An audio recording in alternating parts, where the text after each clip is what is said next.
Дневник на телеканал А1, почитувани гледачи, добре дојдовте. Топ 3 настаните на денот се. Зголемувањето на јавната свест за значењето на шумите и нивната економска, социјална и еколошка улога во секојдневниот живот на граѓаните налагаат поголема одговорност во управување со шумите како природен ресурс. 25 годишната Слободанка создава дела кои ги красат православните храмови ширум Македонија. Според истражувањето на Центарот за граѓанска комуникација заедно со општините Велес и Битола и Струмица се единствени институции кои кога станува збор за отчетноста кон граѓаните се оценети како многу добри.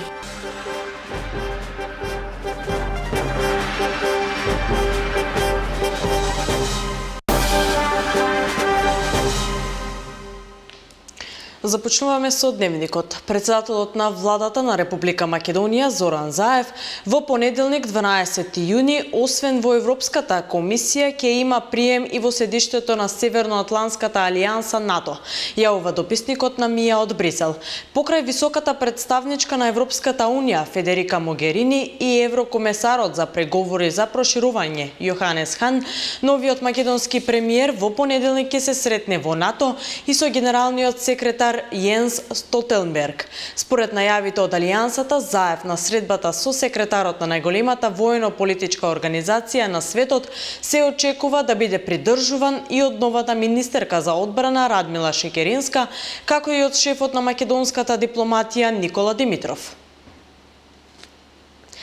Граѓаните од Зоран Заев очекуваат да ја внесе Република Македонија во Европската унија и НАТО без да задира во идентитетските прашања и без да прави штетни договори на грбот на македонскиот народ. Реагираа од ВМРО-ДПМН на соопштението на СДСМ во кое владеачката партија порача дека новата влада ги отвара евроатланските перспективи кои претходната влада ги блокирала. Владата предводена од ВМРО-ДПМН беше прва влада во Република Македонија која успеа да ја приближи државата до конечната цел – станување полноправен член на Европската унија и НАТО. Владата предводена од ВМРО-ДПМН доби целосна препорака за отпочнување преговори за членство во Европската унија во 2009 година и беше пред портите на НАТО на самитот во 2008 година, кога од општо познати причини остана надвор од структурите на организацијата, иако ги има исполнето сите критериуми за влез, пишува во реакцијата на ВМРО-ДПМН.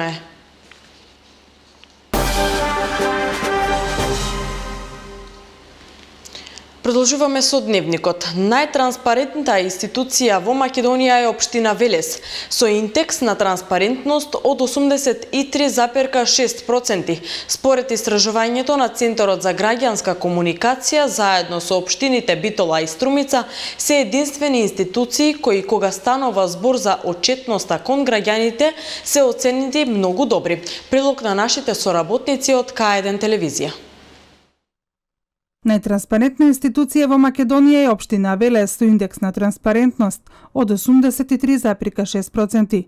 Според истражувањето на Центарот за граѓанска комуникација заедно со општините Битола и Струмица, се единствените институции во Македонија кои кога станува збор за отчетноста кон граѓаните се оценети како многу добри. Велес е прво рангирана во конкуренција од 97 општини и државни институции.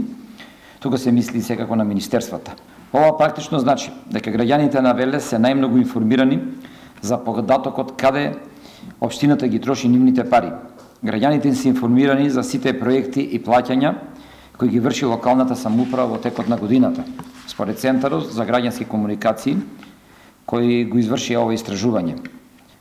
Активната транспарентност и помага на институцијата да биде поодговорна, односно поподготвена во трошењето на јавните пари. Според планските региони, најтранспарентен е Пелагонискиот со индекс на транспарентност од 50,9%.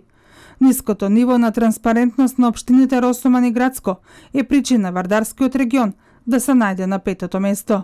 Ние сме подготвени како општина која е лидер, гледате по процентот, односно подобените проценти на прво место сме од сите општини, ќе им помогнеме на нашите соседни општини и јас се надевам дека по испитувањето во текот нидниот период кој да го изведува ова испитување, дека ќе бидат значително подобрени резултатите во вартарскиот регион. Општините се потранспарентни од министерствата и од владата. Најтранспарентна институција од централната власт е Министерството за локална самоуправа, со индекс на транспарентност од 71,4%. Анализата покажува дека институциите објавуваат многу повеќе информации од областа на пристапот до информации, а многу помалку од областа на буџетската и финансиската транспарентност. Во Центарот за вработување во Струмица денес се одржа обука на кандидатите од првиот оглас на програмата за самовработување со консултантите со кои заедно ќе изработат бизнис план. Бизнис планови, со кои што бизнис планови предвидуваат какви ќе им бидат потребите од набавка на опрема и репроматеријали во зависност од тоа каков бизнис ќе работат и значи понатаму со тие изработени бизнис планови од овластени консултанти подлежат на понатамошна селекција се до конечната одлука кој од лицата кои што аплицирале за програмата самовработување грант од 4000 евра, значи оваа година за прв пат грантот за самовработување 4000 евра, се додека не се одлучи, не се дојде до последната фаза на селекција за да видиме кој од кандидатите ќе успее да го реализира и да го регистрира својот бизнис. Значи, ова е втората група од првиот оглас, бидејќи имавме повеќе кандидати, беа поделени во две групи, каде што ја спроведува активноста од идеја, обука од идеја до бизнис, во која што нели ги развиваме бизнисите кај невработените лица, исто така со овластени консултанти, кои што во текот на 4-дневната обука прикажуваат што работа ќе работат, каков бизнис ќе работат и кои материјали од прилика би ги зеле доколку го добијат бизнисот и така да после оваа обука 4-дневна следува селекција и сега ова е фактички втората фаза во која што се оди на изработка на официјални бизнис планови. Зголемувањето на јавната свест за значењето на шумите и нивната економска, социјална и еколошка улога во секојдневниот живот на граѓаните налагаат поголема одговорност во управување со шумите како природен ресурс. За таа цел се залага и противпожарниот сојуз од Гевгелија. Да не се фрла запалена цигара и кибриче и да не се пали оган на отворено со цел сочувување на природното богатство, имотот и шумите од пожари е целта на Општинскиот противпожарен сојуз од Гевгелија кој спроведува акција за информирање на населението за опасноста и штетите од можните пожари во летниот период. Само неколку месеци од своето формирање, сојузот има спроведено општински квиз над превари за што подобра и поголема информираност на учениците од училиштата. Главната активност на противпожарниот сојуз сега во овој период е да се со пропаганден материјал и слични активности на терен, посети на училишта, на институции за општината, да се укаже на граѓаните за опасностите кои се следат во текот на летниот период, а со оглед да оваа година имаме бујна вегетација и ако фатат високи температури, може да има потешки последици со пожарите. Така да во соработка со Дирекцијата за заштита и спасување, Инспекцијата за заштита на животна средина, територијалната противпожарна единица и Општина Гевгелија со заеднички сили напори ќе се направи тоа што може да се направи да пожарите бидат што помалку и поорганизирано да се настапи на нивно гасење. И во текот на следната учебна година акцентот ќе биде ставен на средношколците од гимназијата Јосиф Јосифовски, во што поддршка и помош освен од институциите, противпожарниот сојуз ќе има и од Општина Гевгелија. И уште една информација од оваа тема се одржа тактично показната вежба Валандово 2017 за гаснење на пожар со примена на контрапожар во местото Ѓолеџик на Беласица со учесници од Валандово, Доиран, Скопје, како и гости од Кавадарци и Радовиш. Гаснење на пожар со примена на контрапожар е тактично показната вежба која се одржа на падините на Беласица во Валандовскиот дел со учество на пожарникари, учесници од Македонски шуми, од Дирекцијата за заштита и спасување, како и од Црвениот крст. Вежбата е дел од практичната работа на пожарникарите од Валандово, поради тоа што пожарите во овој дел од југоисточниот регион се специфични и се случуваат на отворено, претежно во делови со ниска вегетација. Најчистото растение кое при тоа гори е прнарот, вид на даб кој важи за калорично дрво, дава многу чад и буен пламен, па затоа пожарникарите најчесто не можат да гаснат од фронтална линија, туку од спротивната страна се прави пожар кој се судира со првобитниот пожар. Оваа тактика во Валандовскиот крај се применувала од 1990 година. Тактичко показна вежба гасење на шумски пожар со примена на контрапожар на планината Беласица, место Виктор Ѓоледжик, се одржа на 6.6.2017 година. Вежбата организирана од Противпожарниот сојуз на Македонија и соорганизатор или коорганизатор Општински противпожарен сојуз Валандово. Во вежбата имаше бројни учесници, да спомнеме некои: Општинскиот противпожарен сојуз Валандово, територијалната пожарна единица Валандово, ЈП Македонски шуми Саланџак, ДПД Дојран, мештани од село Башибос, Општина Валандово со единицата универзалната единица, Дирекција за заштита и спасување Валандово со ДЗС авиооделение од Скопје и Црвен крст Валандово. Југоисточниот регион е оптоварен претежно со пожари на отворен простор, велат пожарникарите. Тоа се тотални пожари каде гори ниско стеблеста вегетација и во тие случаи најважно е пожарот да се забележи во моментот на настанување, бидејќи секоја минута е губење време. Вежбата помина во најдобар ред. Задоволството е наше затоа што вежбата успеа. Тоа е затоа што во нашиот регион почесто го употребуваме овој контрапожар, баш затоа што вегетацијскиот горлив материјал е таков што не дозволува блиско делување на фронталната линија од пожарот. И наш најголем сојузник ни е контрапожарот. Со тој контрапожар ние ги спречуваме сите поголеми пожари кои се на нашата територија. Најчести причинители на пожарите се луѓето, затоа во летните периоди кога температурите се доста високи се практикува забрана за движење низ шумите, со контрола која ја спроведуваат шумочувари.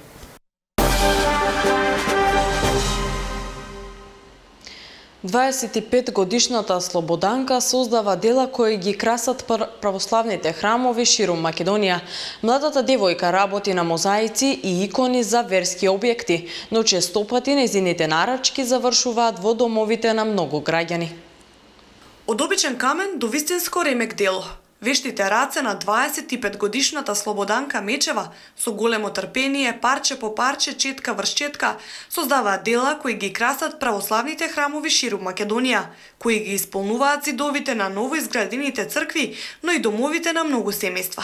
Уште како студент на факултетот за ликовна уметност, Слободанка знаела дека својот талент ќе го посвети на духовната уметност. Секој дело си бара посебно внимание, но според неа многу повеќе работа бараат мозаиците, бидејќи таа сама си ги наоѓа материјалите, ги крши и обликува камењата, а потоа едно по едно ги лепи. Целиот мозаик го фугира и наместа го позлатува. Кога ја посетивме во незината работилница, работеше на мозаик на кој е представена Света Петка и кој ќе биде наменет за нов храм во населеното место Ново Коњарево во општина Новосело. Факултетот работевме се што по програмите од се по нешто, но по завршувањето на факултетот обично повеќе ме привлекуваше да цртам икони, да сликам и од тогаш повеќе на тоа се стремам. По моето дипломирање почнав да работам на проектот Цар Константин и Елена во Скопје. Тие мозаици се изработуваа во Битола, јас бев дел од тимот. Потоа исто така на Свети Јован Бигорски, на новоизградената црква таму малата, по еден мозаик имам исто така дел од учеството. И потоа почнав сама да работам за цркви во Куманово, овде кај нас во цркви.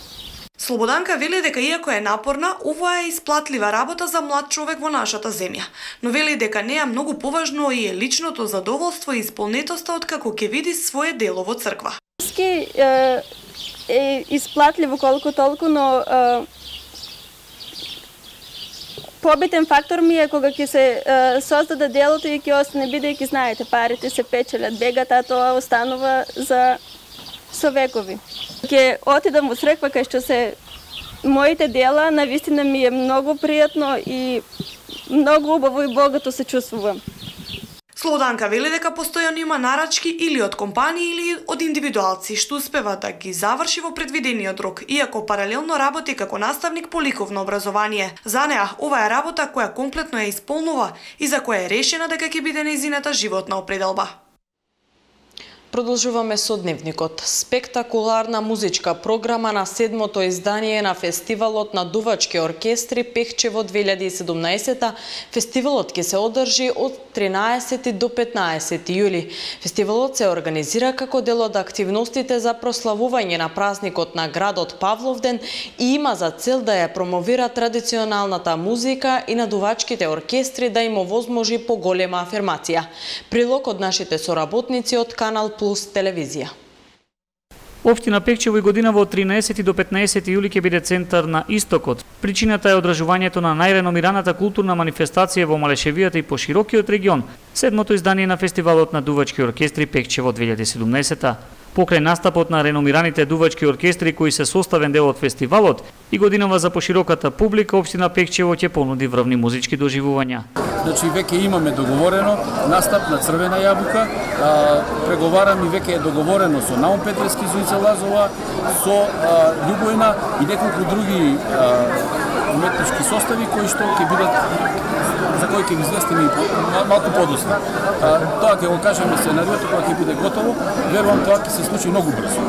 Така да ова година очекуваме да имаме секако од година во година се успешен фестивал, ова година верувам дека ќе имаме најуспешен фестивал. Иако пред само еден месец одржувањето на фестивалот беше ставен под знак прашалник, сепак општината со помош на бизнис секторот изнајде начин и годинава да ја промовира традиционалната музика и на дувачките оркестри да им овозможи поголема афирмација.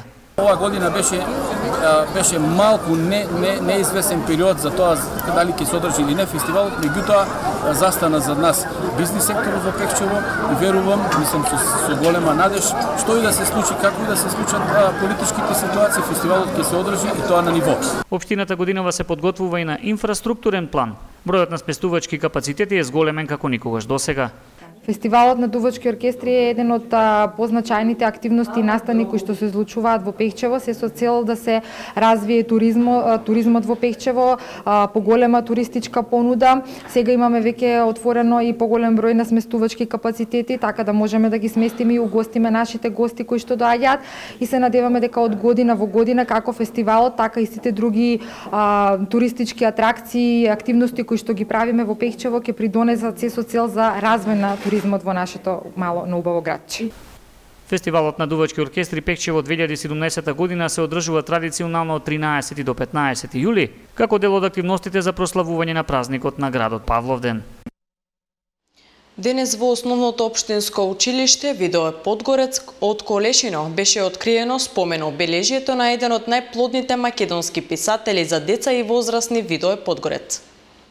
Бате, ако е покриен ме гледа.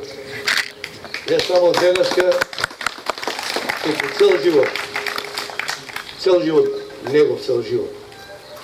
И мислам дека овој човек има само дата на раѓање. Може би не требаше да стои годината кога почина, бидејќи има такви луѓе кои имаат само денови на раѓање, кои заслужуваат да имаат само денови на раѓање.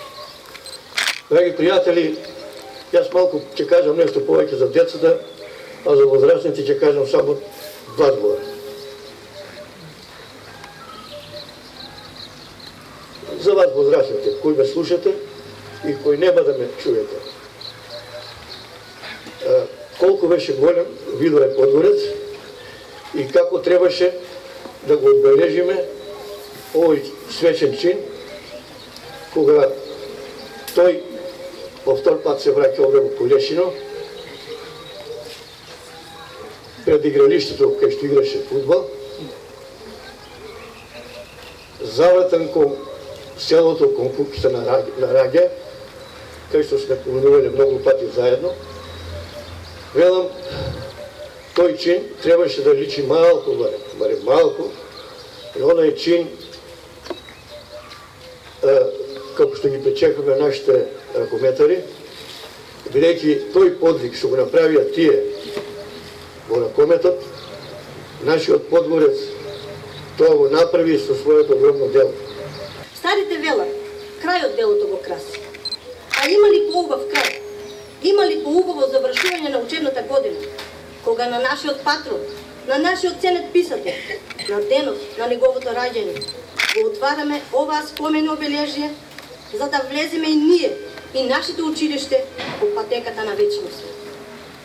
Нека е вечно името на училиште, нека го слави уште многу години нашиот патрон, а јас лично посакувам да се множат генерации кои ќе го слават, а и да донесат уште многу луѓе, како што беше видеот во конец.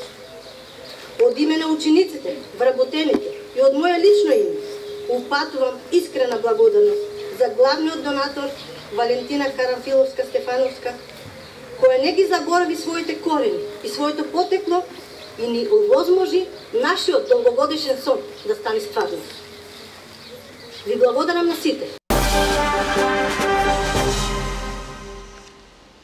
Продолжуваме со дневникот. Планинарското друштво Југ од Валандово, како член на Федерацијата на планинари во Македонија, активно организира и учествува на планински маршеви во земјава и надвор. Според Глигорие Джилвиџиев и Гоце Монев, планинари и членови на ова друштво, нема место во природата кое не е убаво за планинарите. Тие велат дека за нив најинтересни се екстремните врвови, а природните убавини со кои изобилува југоистокот се секогаш одлично место за рекреирање. Повеќе за активностите на ова планинарско друштво гледајте во отвореното студио. Најинтересни се екстремните врвови, може да се каже, зашто потфатот за нивно искачување е малку поголем. Една од најголемите, можем да кажеме, достигнувања на нашето друштво е искачувањето на Олимп. Тој е еден од најтешките врвови за искачување на Балканот, па дури и во Европа, и е трет по височина на Балканот во Грција, но додека се искачувавме на Олимп, тога се искача и уште два врва, тоа се врвот Скала и врвот Стефани. Митикас, врвот Митикас и Скала. Да, Митикас е всушност највисокиот врв на планината Олимп. Дел од планарите што учествуваме заедно го искача и Скала, ова е Стефани. Тука треба и повеќе алпинизам да имаш запознавање за да го искачиш тој врв. Малку е опасно, критично е. Со искачувањето на Митикас ние бевме 8 од Валандово и 10 од Кожув Гевгелија. Успеха од тие 16 души ги искачивме Митикас и Скала, а тројца го искачија Стефани. Значи успеха на целата група, што речи сите го искачивме Митикас. Тоа е малку стрмно. Интересно е тоа што за прв пат од општина Валандово се направи една таква експедиција за искачување на тој врв. Но како друштво имаме и доста солидни резултати со експедицијата на Монблан, која за жал не успеа поради временските услови, невисокиот врв Мусола во Бугарија, Вихрен и можем да кажем и сите повисоки врвови на 2500 метри на територијата на Република Македонија. Одмah ќе се надоврзам дека голем успех има направено на 4120 е Атлас во Мароко, искачан од еден наш планинар, и тој највисока до сега на највисока висина што е стигнал од наш член.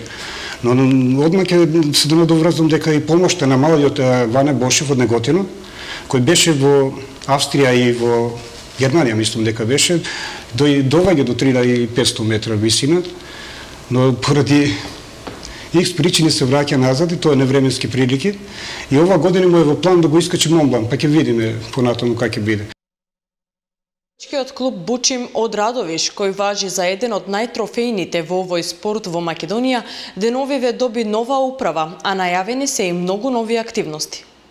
Престои сега, бидејќи иако е крај година, крај школската година, престои едно општинско првенство во горење, слободен стил за деца.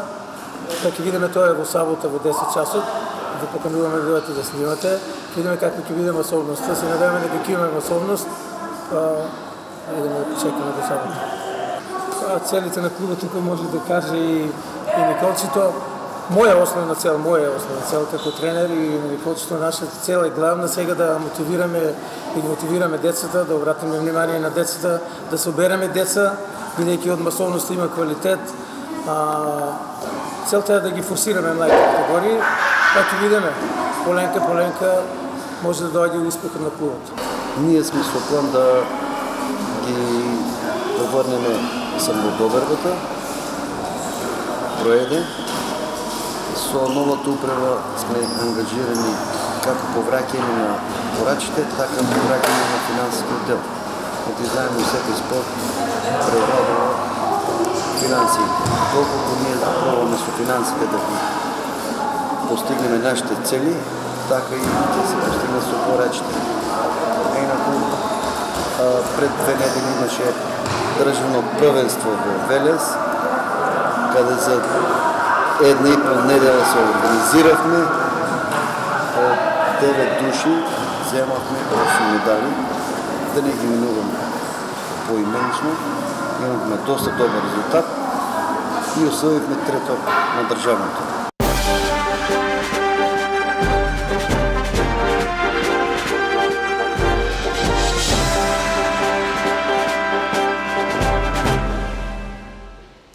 Почитувани гледачи, следуваат настаните од светот, да ги проследиме. Во Велика Британија денеска се одржуваат вонредни парламентарни избори во сенка на двата терористички напади кои се случија во текот на предизборната кампања, а резултатот од гласањето ќе ја обликува иднината на Обединетото кралство по излез од Европската унија. Од 7 часот до 22 часот британците ќе треба да се определат меѓу 3303 кандидати во 650 изборни единици во земјата, колку што има места во долниот дом на парламентот.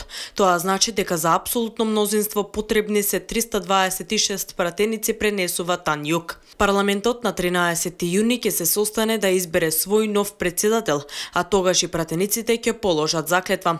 Кралицата на 19 јуни официјално ќе прогласи почеток на работа на новиот парламент, кога ќе биде прочитана програмата на новата влада за престојната парламентарна година. Албанската полиција во пристанишниот град Драч уапси македонски државјанин откако во возилото што го управувал била откриена голема количина марихуана. Во полициското соопштение стои дека дрогата била откриена при контрола со скенер на камион марка DAF пред неговото влегување во траектот кој се обраќал на релација Драч-Бари. Камионот транспортирал свежи краставици, а во кутиите биле и кесите со марихуана. Возилото било натоварено во албанскиот град Лушња од компанија овластена за извоз на зеленчук. Крајната дестинација на дрогата во тежина од 705 килограми била Холандија. Воен авион на Мјанмар, во кој се наоѓаат 116 лица, исчезна денеска меѓу јужниот град Миелка и Јангон, соопштија властите. Комуникацијата е ненадејно прекината околу 13 часот и 35 по локално време, се наведува во соопштението од канцеларијата на началникот на генералштабот. Во амбасадата на САД во Киев одекна експлозија во која нема повредени, соопшти украинската полиција.